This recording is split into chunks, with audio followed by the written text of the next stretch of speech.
Welcome to the Starbucks Joint Business Planning online video series. Let me introduce myself. My name is Maria Edelson, and I have over 40 years of selling experience, most at Procter & Gamble, where I led sales teams and then led our sales training effort. Over the past 6 years, I've led a global consulting company that has trained over 12,000 salespeople in every part of the world. We base our training on what our partners and I have learned in our varied and successful assignments. So, what can you expect in this online video learning series? First, our programs use a simple framework. We explain, we demonstrate, then you practice. You have a chance to practice every step of the way. Second, and this is very important, when you practice, we ask that you use your own real customer. You won't be practicing using some artificial case study. You'll be practicing using a real customer.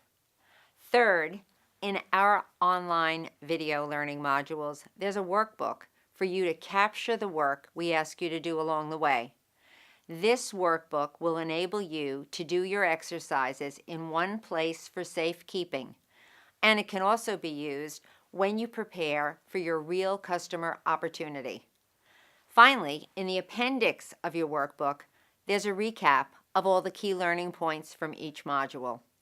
It'll provide a reference material for you when the course is complete.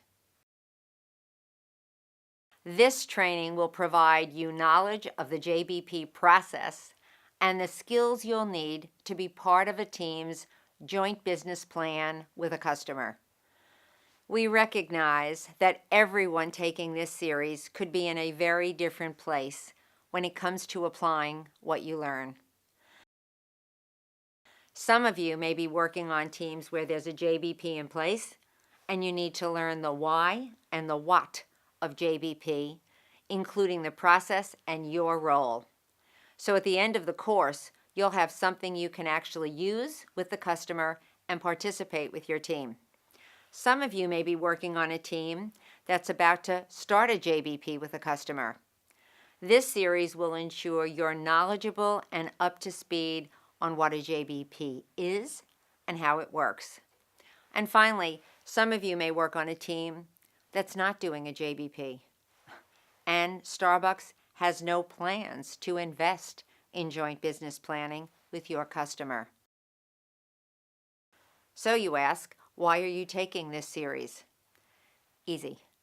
Everyone in Starbucks Channel Development Organization is expected to know what joint business planning is and how it works, so they're ready and able to participate when and if the opportunity arises.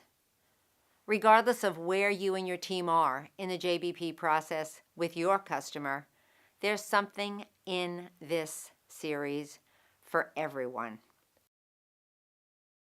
So, let's take a look at the learning objectives of this entire series. As a result of participating in all 3 modules, we believe that you'll be able to explain what joint business planning is and how it differs from annual business planning, that you'll know and be able to use the process with one of your customers, and 3, if appropriate, you'll be able to start or engage in joint business planning with your customer. This series will ensure you have the knowledge to practice the skills, the ability to engage internally with Starbucks to gain agreement, and finally, the ability to engage externally with your customer. Importantly, we believe you'll be able to be a valuable asset to your team as they bring the process to a successful conclusion and achieve the desired results. Let's take a look at how this series works. We have 3 modules that will cover all the JBP topics. Today, we'll complete the first module, which includes, first, the definition of joint business planning. Second, how it differs from any other kind of business planning that you might be doing today. Third, an introduction to the 5 steps of JBP. And fourth, We'll get started with step 1, understanding your customer. Then, in module 2, we're going to focus on step 2, aligning internally. And we're going to do this by concentrating on value elements and building initiatives. And finally, in module 3, we're going to focus on the final 3 steps, aligning top to top, engaging the account, and then finally delivering and measuring. So, let's get started with module 1. There are really 2 big overall objectives here. First, to understand the joint business planning by being able to understand what it is and how it differs from these other business planning activities that you've done or may be doing today. And the second learning objective is to actually begin to do the work of step number 1. We're going to dig into the customer's business, their goals, their strategies, their financial results, as well as their strengths and weaknesses. Here, our primary focus is on the customer. We want to understand their business from their point of view.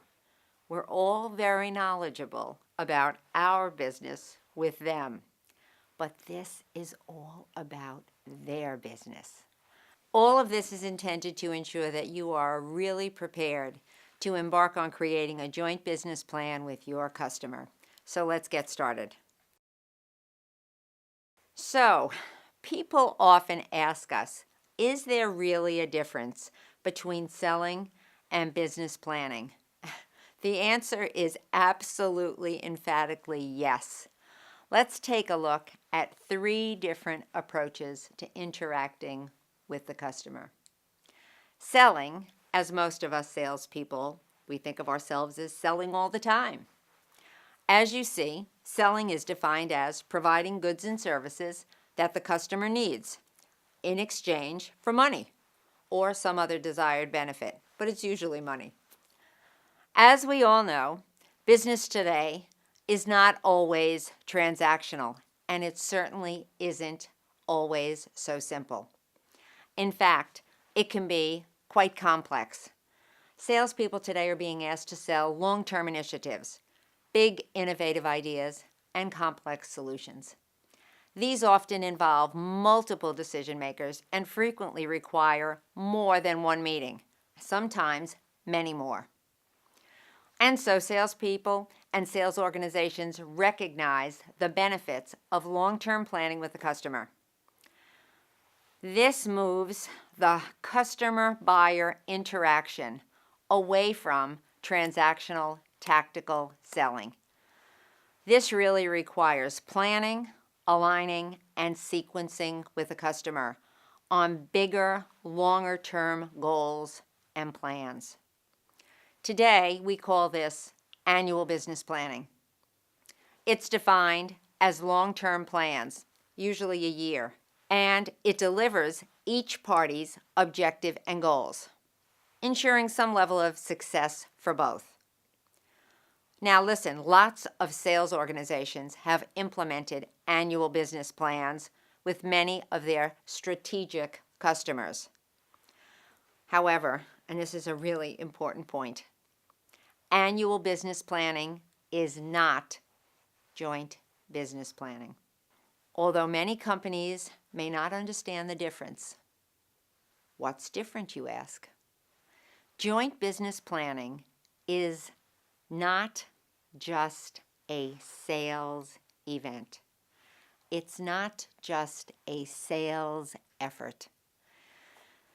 Joint business planning is an enterprise-wide event.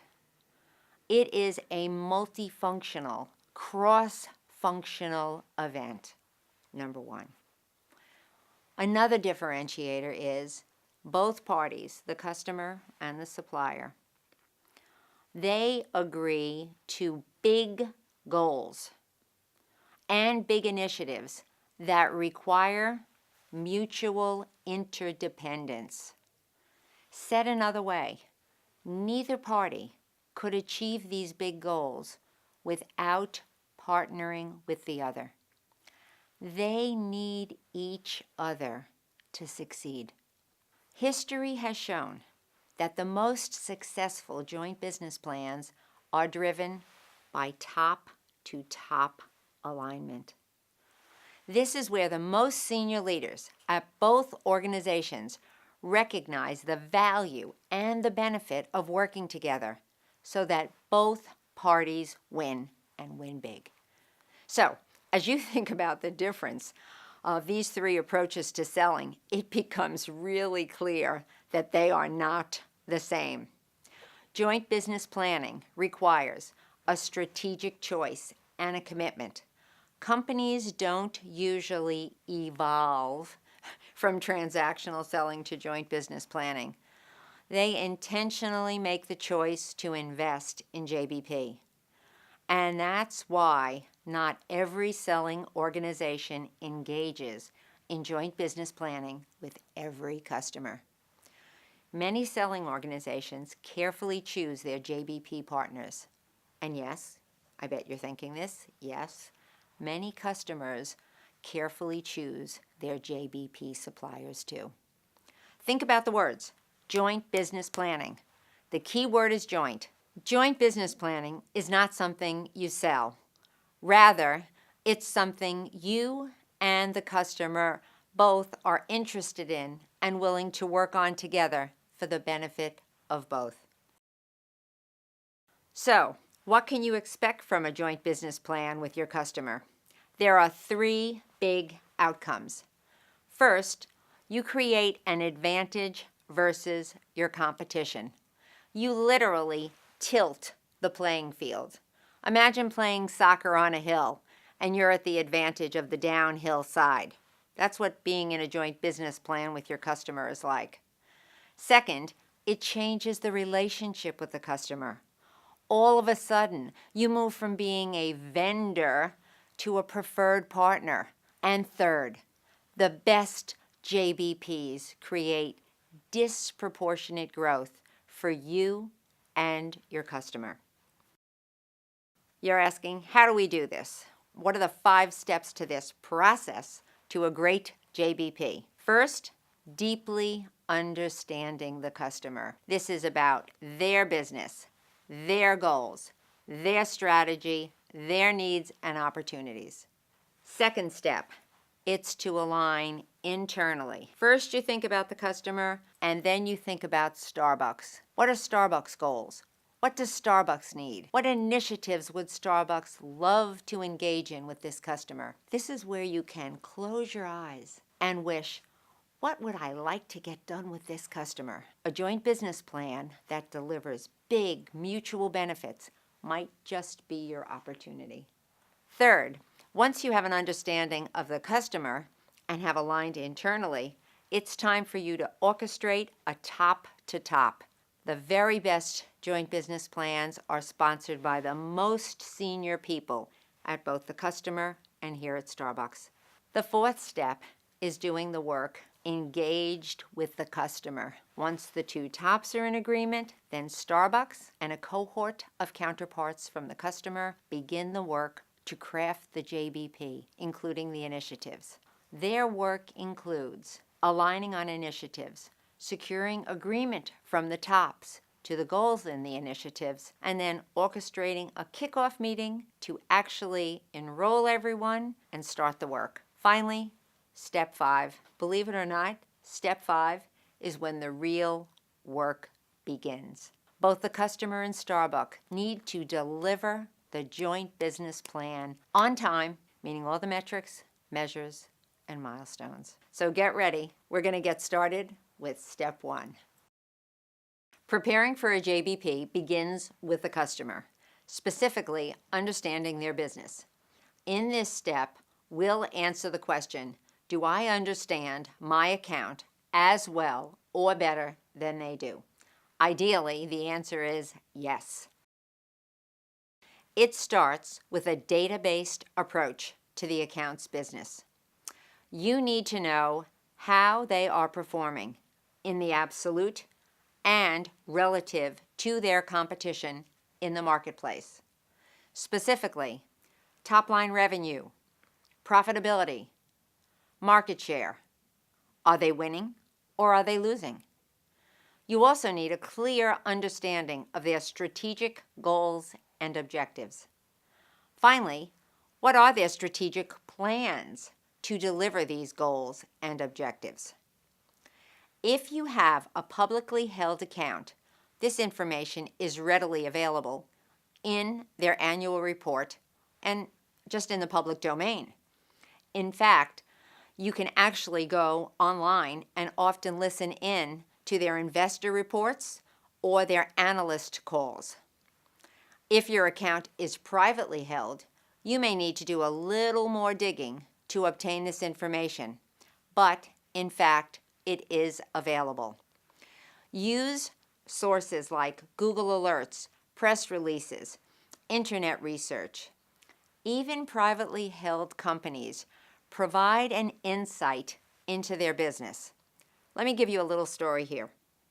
I worked for Evenflo, the baby products company, for 1 year as their VP of sales for North America. My job was to transform them from a tactical sales organization into a strategic selling organization.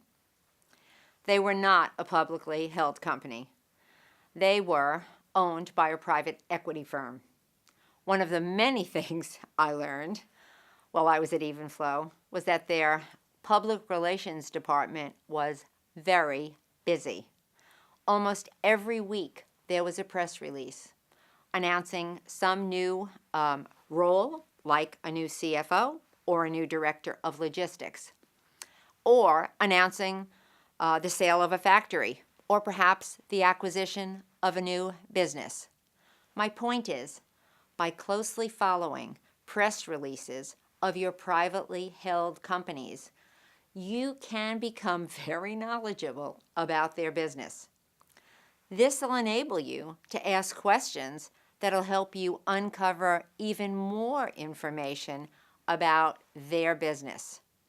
Okay, so now let's get to an example. I promised we would explain and then give you some examples to demonstrate what we mean. So I'd like to introduce you to the example that we'll use throughout this series. It's a generic CPG customer. We'll call them big grocery retailer. This example will give you the opportunity to learn the concepts without focusing on the details of any one customer. Okay, here's an example of their goals and strategies and plans. Take a moment and read them. Yes, put me on pause while you read.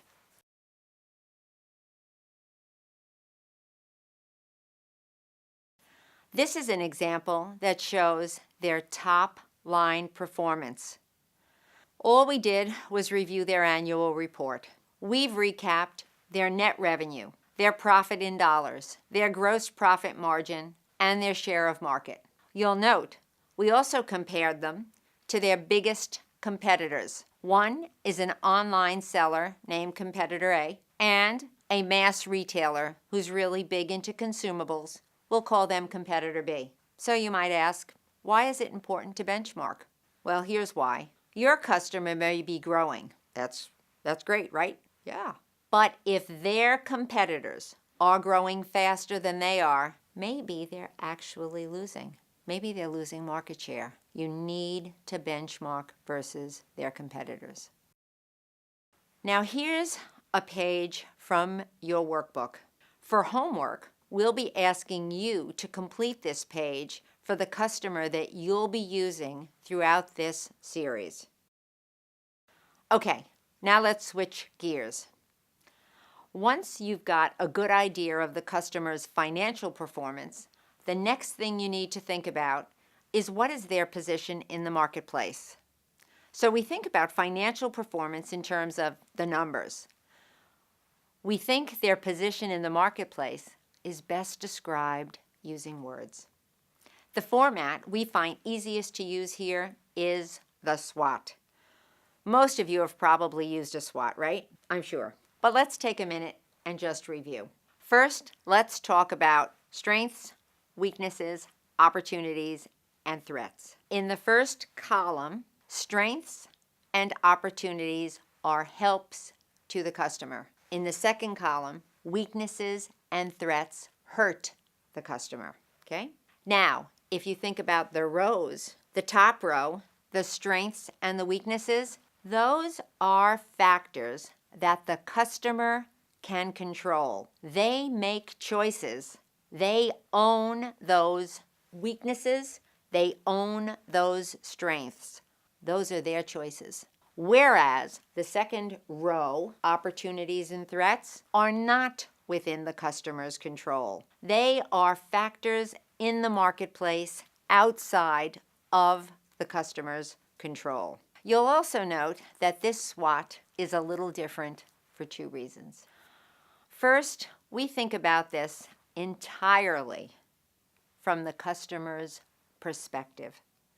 We are going to ask you to step into your customer's shoes.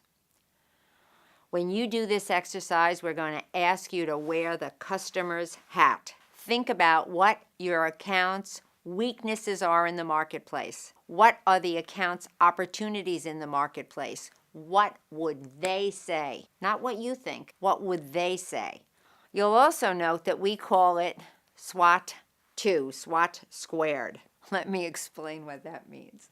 In the account box, we're thinking about the account's position in their marketplace. In the Starbucks box, we're thinking about how the customer perceives you, Starbucks, in their business. What are Starbucks' strengths at your customer? What are Starbucks' weaknesses at your customer? What would they say? So let me give you an example going back to big grocery retailer. You'll see big grocery retailer's strengths are, it's a major grocery retailer and it has the largest number of brick and mortar stores. In addition, they've got a renewed growth plan for online and they've improved their service department. These are choices that they have made. These are their strengths in the marketplace. In the supplier box marked U, you'll see that this supplier, we'll call them a candy supplier, they are number one in dollar sales in this grocery store. They're also the leader in creating the store within the store concept at this customer, and they have the single best shopper and consumer research. All of this should be done from the customer's perspective, not yours. This is what the customer would say. Here you see a page from your workbook. For a homework, we'll be asking you to complete for the customer opportunity that you'll be using throughout this series. Okay, that brings us to the end of our Module 1. We hope that after participating in this online video, you can explain what joint business planning is and how it's different from other selling and business planning processes. We also hope you have a new perspective on what you need to know so that you deeply understand your customer's business. If you haven't already done so, please print your workbook. Your homework is on the pages called Module 1. Complete the exercise on financial and goals. Also, complete the exercise SWOT squared. Now, before I conclude, we've learned that participants often have questions. We've captured the most frequently asked questions. Let me answer a few of these before we conclude. So, one question we get very often is, in the JBP process, why isn't getting the customer to agree to our plan a JBP? I mean, we both agree, right? So we get this question all the time. One of the keystones of a joint business plan is that it's intentional on the part of both parties. Both the customer and the supplier choose and overtly agree to engage. They both agree to invest resources, people, and money to make it succeed. Mutual is the key word. It's not something the supplier does and the customer agrees to. Similarly, It's not something the customer offers to a supplier to get them to agree to do something. Why do the SWOT from the customer's perspective versus our perspective? Another good question.